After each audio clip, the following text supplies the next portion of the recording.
Second Thessalonians 2 verse 3.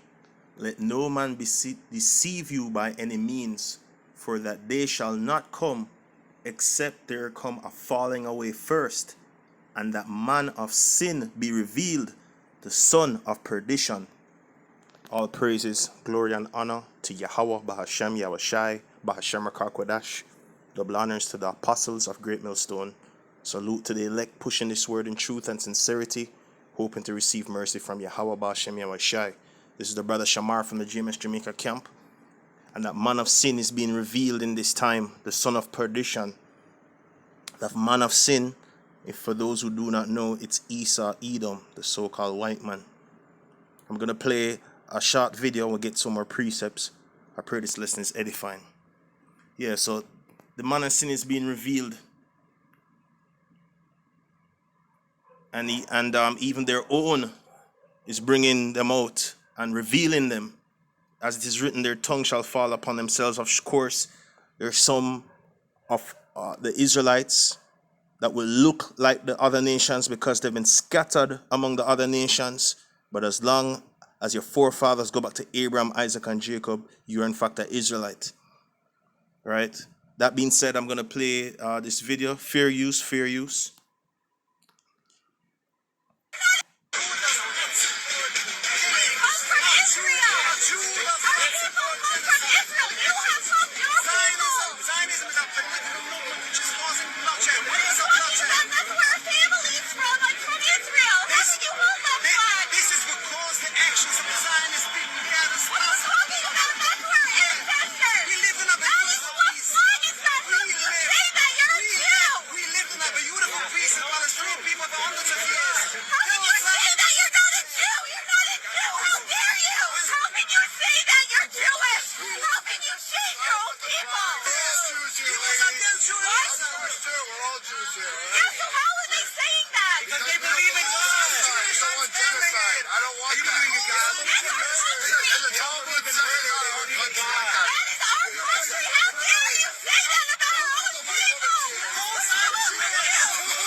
All right, so what you see happening in the video is one of the that's the lady with the blonde hair, who are saying, why are you saying this about your own people? She's defending the state of Israel being called out by other Ish people, right? People who identify as the Ish people are actually, some of them are standing up and speaking out of what the elites of their people are doing. Amalek is doing, which is the genocide there over in Gaza.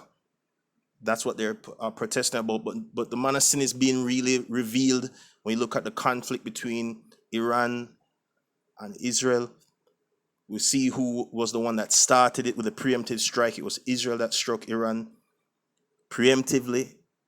So we see the whole world is starting to see who the aggressor is, who the man of sin is, who the person, the nation that's in the wrong, who they are, right? Let me get a precept.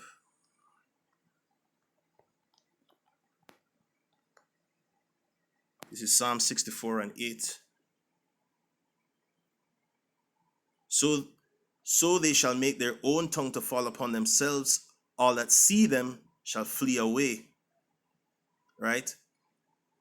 Referring to so the Lord will make the tongue of the wicked fall upon themselves. When you read up in this precept in Psalm 64, it's talking about the secret counsel of the wicked.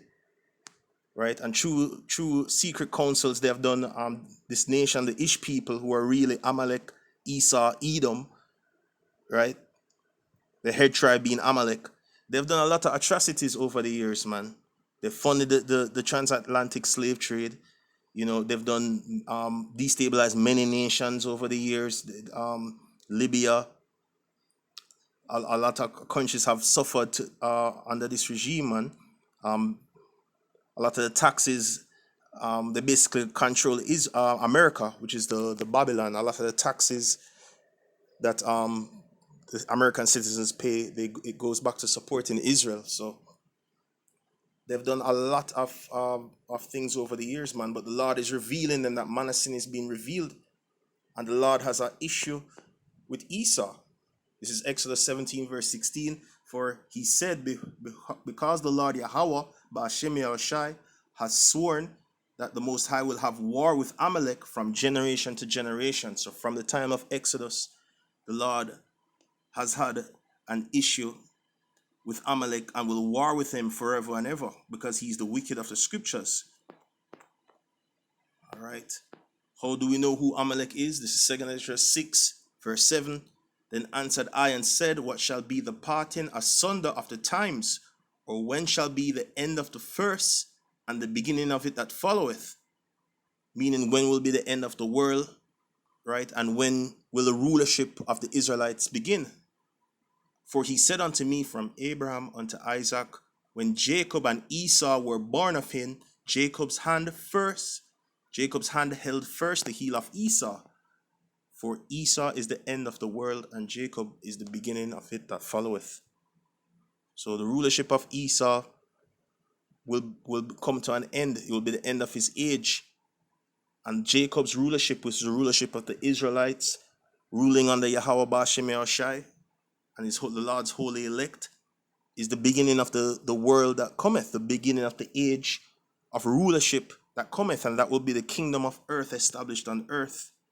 The kingdom of heaven, Slakia, established on earth as it is in heaven. All right. So Esau will be ruling at the end of the times, and the one that's ruling at the end time, you can see is the so-called white man. He fits prophecy of being Esau. And he's also fits the description of being red, as it's in Genesis. It says the first came out red all over like a hairy garment, and they call his name Esau. Esau is red because he lacks pigmentation and his blood shows forth through his veins. Right? So, but the Lord is going to have a judgment for Esau, Edom, the wicked that's being revealed. This is Isaiah 63 and 1. Who is this that cometh from Edom with dyed garments from Basra? That is glorious in his apparel, traveling in the greatness of his strength. And this is referring to Yahushai. I that speak in righteousness, mighty to save. So this is Yahushai figuratively being covered, in blood, because it looks like he's treading the winepress. It will go on, verse 2. Wherefore art thou red in thine apparel, and thy garments like him that treadeth in the wine fat. Right? So Yahushai figuratively looking like he's covered in wine, red wine. Right? But it's figurative because the Lord is going to be shooting. He's going to be in his chariots, shooting down flames of fire. Right? So the Lord is not going to really have the blood literally on his garment. Verse 3. I have trodden the winepress alone, and of the people there was none with me. For I will tread them in mine anger, and trample them in my fury. And their blood shall be sprinkled upon my garments, and I will stain all my raiment. For the day of vengeance is in mine heart, and the year of my redeemed is come. Right? So the so-called white man are the Edomites. Remember, they were also the Romans that crucified Yahushai. The Lord has issues with that nation, man. Right? So the Lord has vengeance to take against them as well. They were the ones that crucified him. Of course, wicked Israelites gave him up as well, which is why 2/3 of our people in the land shall suffer that judgment as well. This is Jeremiah 49, verse 20. But this lesson is about Esau being revealed and the judgment that he's going to get, which is about to come to pass shortly. Jeremiah 49:20. Therefore, hear the counsel of the Lord Yahweh that he hath taken up against Edom, and his purposes that he hath purposed against the inhabitants of Teman. Surely the least of the flock shall draw them out. Surely he shall make their habitations desolate with them. So the least of the flock is Esau, Amalek, right? Esau, Edom, and his head tribe Amalek, they're the least of the flock. Why are they the least of the flock? They're the smallest of the nations, man. And Amalek is going to draw out the rest of the Edomites. He's going to draw out America, Salakia. He's going to draw out America to enter into World War III. Let's prove that Esau is the least of the flock, because the Lord has made them a small number, man. This is Obadiah Obadiah verse 2. Behold, I have made thee smaller among the heathen, thou art greatly despised. When you read verse 1, it's saying concerning Edom. So Edom is the smallest of the nations. He's the least of the flock. And we can see with the current Prime Minister of Israel, Benjamin Netanyahu, right? We call him Nataju. With this strike in Iran, we see prophecy being fulfilled, man. Because America, being a chief ally of Israel, is going to have to back them up in the conflict. So this is one step closer to their destruction, man. Right? So the wicked is being revealed. It's beautiful. We're one step closer. We know that World War III cannot happen without the MOTB prophecy, the mark of the beast, which is the CHIP. That prophecy has to be in play, the mandatory implementation of that. So, it's just prophecy watch, praying, doing the work until the Lord makes his way. Yahweh Shai. So all praises, glory, and honor to Yahweh Bashem Shai, Bashem Kodash. Forgive me the spirit to this lesson. Repent before it's too late. Turn to the Lord, Yahweh Bashem Shai, if you're an Israelite, because judgment is on the horizon. Shalom to the elect.